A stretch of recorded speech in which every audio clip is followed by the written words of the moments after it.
غزوہ بدر اسلام اور مسلمانوں کا وہ معرکہ ہے جس نے رہتی دنیا تک مسلمانوں کی عزم و ہمت کو روشن، امر اور بالا کر دیا۔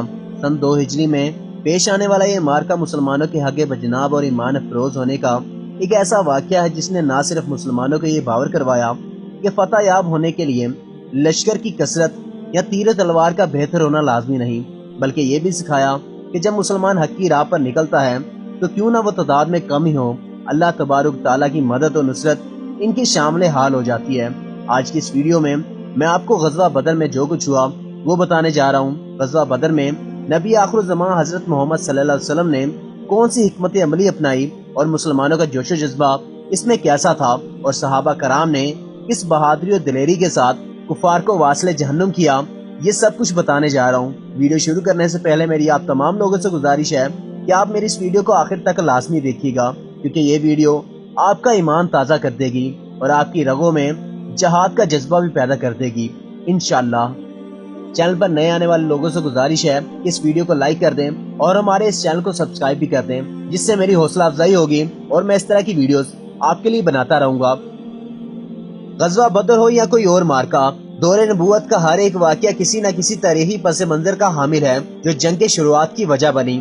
اعلان نبوت کے بعد سرور کونین کو کفار مکہ اور قریش کی طرف سے سخت مصائب و الام کا سامنا رہا، لیکن جب بات نبی آخر الزمان حضرت محمد صلی اللہ علیہ وسلم کی ذات سے بڑھ کر مسلمانوں کی جانوں تک پہنچنے لگی جو کہ نئے اسلام میں داخل ہو رہے تھے یا داخل ہو چکے تھے، تو مسلمانوں کو نہ چاہتے ہوئے بھی نبی آخر الزمان حضرت محمد صلی اللہ علیہ وسلم کی بات پر لبیک کہنا پڑا اور مدینے کی طرف ہجرت کرنا پڑی، چونکہ قریش کے لوگ سرداروں کے ساتھ مل کر حضرت محمد صلی اللہ علیہ وسلم اور ان کے ساتھیوں کے قتل کی تکلیف دہ منصوبہ بنا چکے تھے تاکہ کسی بھی طرح سرور کونین کی طرف سے پھیلنے والا اس اسلام کی روشنی کو دبایا جا سکے۔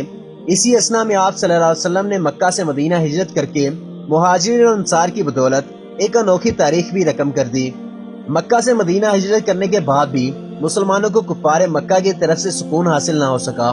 قریش جو کہ اپنا اثر و رسوخ مکہ سے مدینہ تک رکھتے تھے، اس کی بدولت تمام قبائل کو اسلام مخالف بنا لیا تھا۔ یوں مکہ میں جو مصیبت تھی گو کہ سخت تھی لیکن تنہا اور منفرد قسم کی تھی، مدینہ میں آ کر وہ متعدد اور گناگو بن گئی تھی۔ حضرت صلی اللہ علیہ وسلم جب مکہ سے مدینہ چلے آئے تو قریش نے چند ہی روز بعد عبداللہ بن ابی جو واقع ہجرت سے قبل رئیس الانصار تھا اور انصار نے اس کی تاجپوشی کی شاہانہ رسم ادا کرنے کی تیاریاں بھی مکمل کر لی تھی، اس کو ایک خط لکھا جس میں درج تھا: تم نے ہمارے آدمی کو اپنے ہاں پناہ دے رکھی ہے، ہم خدا کی قسم کھا کر کہتے ہیں کہ اس کو قتل کر ڈالو یا مدینے سے نکال دو، ورنہ ہم سب لوگ تم پر حملہ کر دیں گے اور تم کو گرفتار کر کے تمہاری عورتوں پر تصرف کریں گے۔ جب آپ صلی اللہ علیہ وسلم کو اس بارے میں پتہ چلا تو آپ عبداللہ بن ابی کے پاس تشریف لے گئے اور اس کو سمجھایا کہ کیا تم خود اپنے بیٹوں اور بھائیوں سے لڑو گے، چونکہ اس وقت انصار کی اکثریت اس وقت مسلمان ہو چکی تھی۔ چنانچہ عبداللہ بن ابی اس نقطے کو سمجھا اور قریش کے حکم کو رد کر دیا۔ اس صورتحال کو مد نظر رکھتے ہوئے قریش اب مدینے پر حملے کی تیاریاں کر رہے تھے کہ مدینہ پر حملہ کر کے اسلام کا استحصال کیا جائے، حتیٰ کہ حضرت محمد صلی اللہ علیہ وسلم جب مدینہ آئے تو راتوں کو جاگا کرتے تھے۔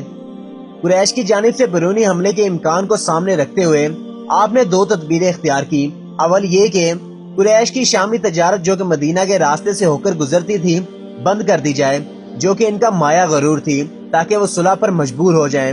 دوسرا یہ کہ مدینہ کے قرب و جوار کے جو قبائل ہیں ان سے امن و امان کے متعلق معاہدہ کر لیا جائے۔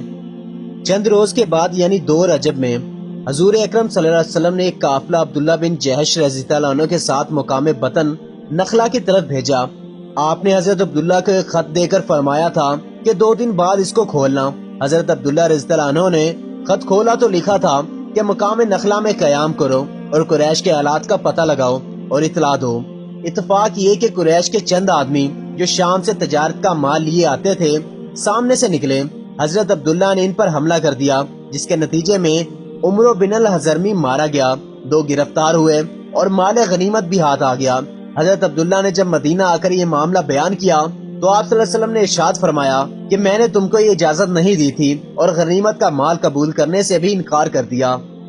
جو لوگ اس واقعے میں قتل اور گرفتار ہوئے وہ قبیلہ قریش کے بہت معزز خاندان کے لوگ تھے، لہذا اس واقعے نے قریش کو مشتعل کر دیا اور انتقام خون کی بنیاد قائم ہو گئی۔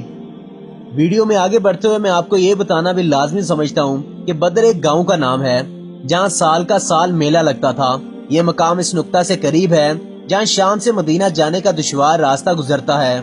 جیسا کہ ویڈیو میں آپ کو پہلے بتا چکا ہوں کہ قریش مدینہ پر حملے کی تیاریاں کر رہے تھے اور حضرمی کی قتل نے قریش کی آتش غضب کو اور زیادہ بھڑکا دیا تھا اور اب وہ حملہ کرنے کو بے تاب نظر آ رہے تھے۔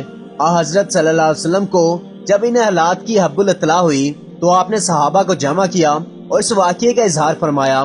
حضرت ابوبکر صدیق وغیرہ نے جان نثار تقریریں کی، لیکن آپ صلی اللہ علیہ وسلم انصار کی طرف دیکھ رہے تھے، کیونکہ انصار نے بیعت کے وقت یہ اقرار کیا تھا کہ وہ اس وقت تلوار اٹھائیں گے جب دشمن مدینہ پر چڑھ جائیں گے۔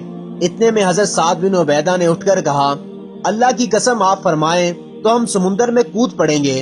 اور ان کی اس تقریر سے حضور اکرم صلی اللہ علیہ وسلم کا چہرہ دمک اٹھا۔ غرض 12 رمضان المبارک کو آپ تقریباً 300 جان نثاروں کے ساتھ شہر سے نکلے۔ 1 میل دور جا کر فوج کا جائزہ لیا۔ جو کم عمر تھے واپس کر دیے گئے۔ انہی کم عمروں میں ایک عمیر بن ابی وقاص بھی شامل تھے۔ جب ان سے واپسی کو کہا گیا تو وہ رو پڑے۔ بالآخر نبی آخر الزمان حضرت محمد صلی اللہ علیہ وسلم نے ان کو اجازت دے دی۔ اب فوج کی کل تعداد 313 تھی، جس میں 60 مہاجر اور باقی انصار تھے۔ آپ بدر کی طرف بڑھے جہاں سے اہل مکہ کے آنے کی خبر تھی۔ 2 خبر رساں اور عدی آگے روانہ کر دیے گئے تاکہ قریش کی نقل و حرکت کی خبر لائیں۔ طویل راستہ طے کرتے کرتے بالآخر 17 رمضان المبارک کو بدر کے قریب پہنچے۔ خبر رسانوں نے خبر دی کہ قریش وادی کے 2 سرے تک آ گئے ہیں۔ آپ یہیں رک گئے اور فوجیں اتر پڑی۔ مکہ معظمہ سے قریش بڑے ساز و سامان کے ساتھ نکلے تھے۔ 1000 آدمی کی جمعیت تھی، 100 سواروں کا رسالہ تھا۔ رسائے قریش سب شریک تھے، مگر ابو لہب مجبوری کی وجہ سے نہ آ سکا تھا، اس لیے اپنی طرف سے قائم مقام بھیج دیا تھا۔ عتبہ بن ربیعہ جو قریش کا سب سے معزز رئیس تھا، فوج کا سپہ سالار تھا۔ بخلاف اس کے مسلمانوں کی طرف چشمہ یا کنواں تک نہ تھا۔ زمین ایسی ریتلی تھی کہ اونٹوں کے پاؤں زمین میں دھنس جاتے تھے۔ حضرت احباب نے آپ صلی اللہ علیہ وسلم کی خدمت میں عرض کیا کہ جو مقام انتخاب کیا گیا ہے وہ وحی کی روح سے ہے یا فوجی تدبیر؟ ارشاد ہوا کہ یہ وحی نہیں ہے۔ جس پر احباب نے فرمایا تو بہتر ہوگا کہ آگے بڑھ کر چشمے پر قبضہ کر لیا جائے اور آس پاس کے کنویں بیکار کر دیے جائیں۔ آپ صلی اللہ علیہ وسلم نے رائے پسند فرمائی اور اس پر عمل کیا گیا۔ اس نے اتفاق سے میਂہ برس گیا جس سے گرد جم گئی اور جا بجا پانی کو روک کر چھوٹے چھوٹے حوض بنا لیے گئے تاکہ وضو اور غسل کے کام آئے۔ رات کا وقت ہوا، تمام صحابہ نے کمر کھول کر رات بھر آرام کیا، لیکن صرف ایک ذات تھی، ذات نبی صلی اللہ علیہ وسلم، جو صبح تک بیدار اور مصروف دعا رہی۔ صبح ہوئی تو لوگوں کو نماز کے لیے آواز دی اور بعد نماز جہاد پر واز فرمایا۔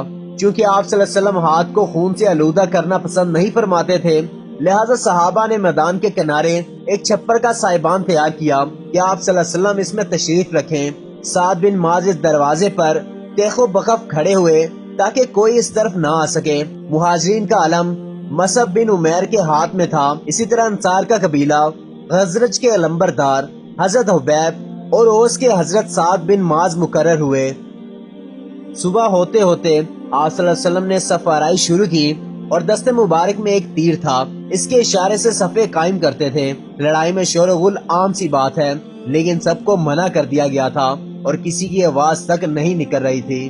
اب حق و باطل، نور و ظلمت، کفر و اسلام 2 صفوں کی صورت میں آمنے سامنے تھے۔ یہ ایک عجیب منظر تھا کہ اتنی بڑی اور وسیع دنیا میں توحید کی قسمت چند جانوں پر منحصر تھی۔ اس مارکے کی اہمیت یوں بھی تھی کہ مارکہ اثار اور جان بازی کا سب سے حیرت انگیز منظر تھا۔